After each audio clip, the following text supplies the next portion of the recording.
Пелагонискиот регион и на почетокот од оваа година, која патеме е изборна, барем засега останува да биде слепо сообраќајно црево.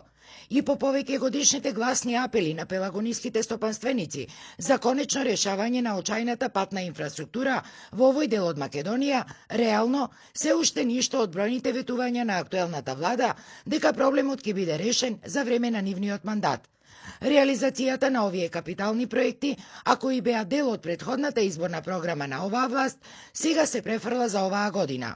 Министерот за транспорт и врски Благој Бочварски пред 10 дена се пофали дека дури годинава ќе се продолжи со изградбата на експресниот пат Прилеп-Градско, а која е стопирана веќе неколку години.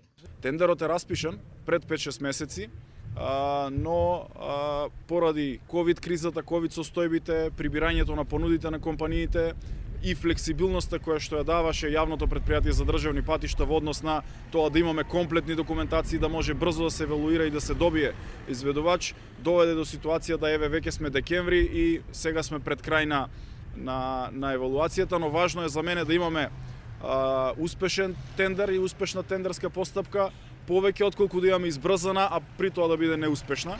Од друга страна се доцни и советуваната изградба на автопатот Прилеп-Битола, но премиерот Заев пред 20 дена оптимистички најави дека и тој капитален проект ќе започнал да се реализира, ама дури по 3 месеци. Почнува во март месец по Јелов Фидик изградба на автопатско решение Прилеп-Битола. Прилепчени до Битола, ама автопат е автопат. Така да влегува овој автопат кој што вреди некаде без малку 100 милиони евра.